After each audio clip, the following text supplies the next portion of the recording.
යම් නරක මිනිසෙකු විසින් ඔබ දියමන්ති කඳු මුදුනකින් තල්ලු කිරීමට අදහස් කරනවා යයි සිතන්න. එවිට අවලෝකිතේශ්වර බෝසතුන් ගැන සිතන්න.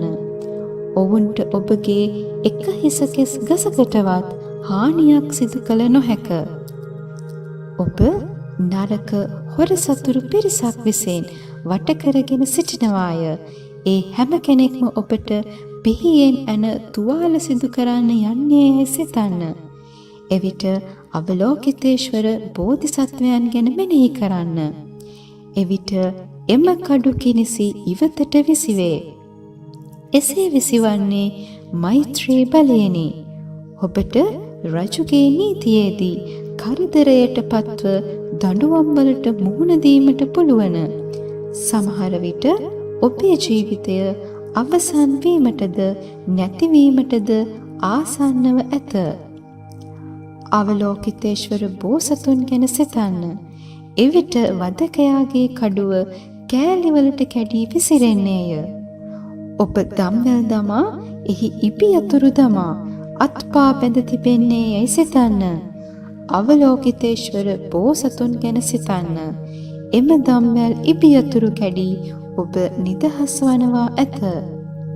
යමෙක් විෂ සහිත පැලෑටි කවා ඔබ විනාශ කිරීමට සිතනවා යයි සිතන්න. එවිට ඔබ අවලෝකිතේශ්වර ගැන සිතන්න.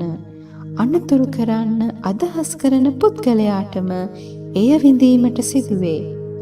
ඔබට නපුරු රාක්ෂයන්, විස සහිත මකරුන්, නොයෙක් යක්ෂයන් හමුවනවා යයි සිතන්න. එවිට අවලෝකිතේශ්වර බෝසතුන් ගැන සිතන්න. එවිට ඔවුනට කිසිදු හානියක් කිරීමට හැකිවන්නේ නැත. දරුණු මුර්ග සතුන් ඔබ වට කරගෙන උන්ගේ තියුණු දත්වලින් හා නියවලින් භයානක ස්වරූපයක් ඇති කරයි. අවලෝකිතේශ්වර බෝසතුන් ගැන සිහි කරන්න. ක්ෂණයකින්ම සීමාවෙන් තොර ඈතට යන්නේය. නයි, පොළඟුන්, ගෝනුස්සන් වැනි විස ඇති සර්පයන් ඔවුන්ගේ විස සහිත ගිනි දැලි පිට කරයි. එවිට අවලෝකිතේශ්වර ගැන සිතන්න. අවලෝකිතේශ්වර බෝසතුන්ගේ බලය ගැන සිතන්න. එම ශබ්දය ඇසුණු විට උන් ඉවතට යති. වැහි වලාකුළු වලින් අකුණු ගසමින් මහා වර්ෂාවක් වසින්නේ යයි සිතන්න. එවිට අවලෝකිතේශ්වර ගැන සිතන්න. ඒ ඇසිල්ලේම එය නතර වන්නේය. සියලු සත්වයින් මහන්සියෙන් ප්‍රමාණය කළ නොහැකි වද වේදනාවලින් පීඩා විඳින විට අවලෝකිතේශ්වර බෝසතුන්ට පුදුමාකාර ප්‍රඥා බලයෙන් ඒ සියලු දෙනාම වේදනාවෙන් මුදා හැරීමට පුළුවන්.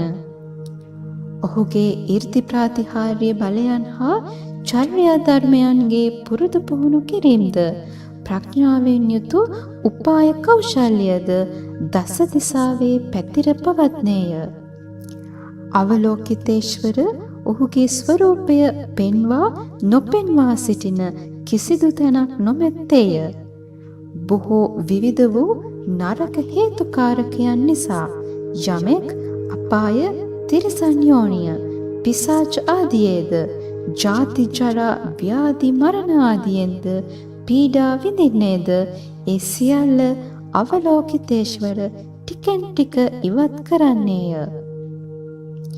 අවලෝකිතේශ්වර බෝසතුන් මහා ප්‍රඥාවෙන් යුක්ත වූද, කරුණාවේ බැල්ම ඇත්තා වූද, සත්‍ය වූ බැල්ම ඇත්තා වූද, සිත්කලු මුහුණක් සහ පිරිසිදු ඇස් ඇති ඔහු දෙස අපි ගෞරවයෙන් නිතරම බලා සිටින්නෙමු.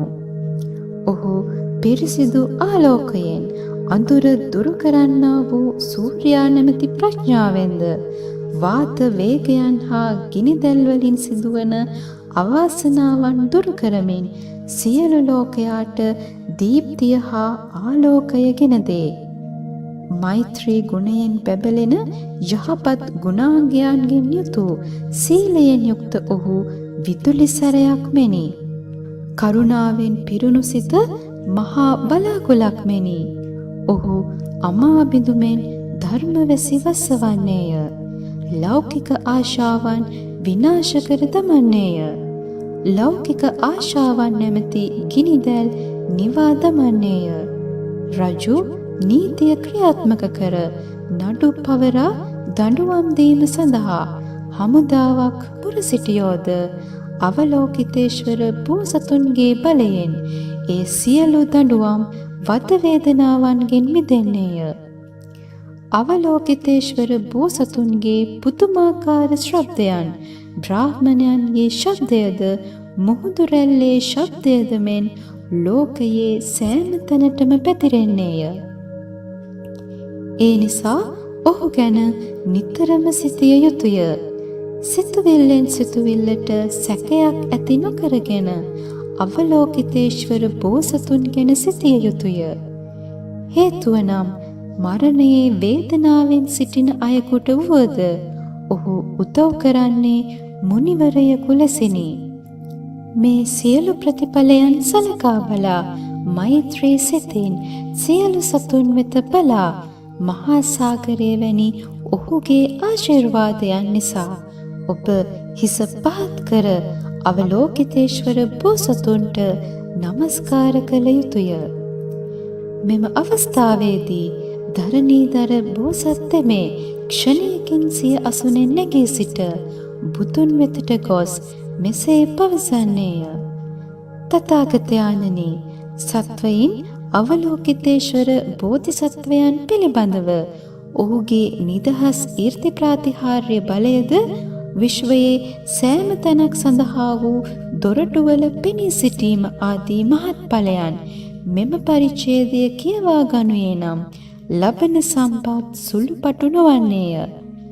බුදුන් වහන්සේගේ විශ්ව දොරටුව නැමැති මෙම පරිච්ඡේදය දේශනා කිරීමෙන් පසු මෙම සභාවේ 84000ක් සියලු දෙනා අනුත්තර සම්‍යක් සම්බුදු තත්වයට පත්වීමේ අදහස් සිත්වල අධිෂ්ඨාන කරගත්තෝය.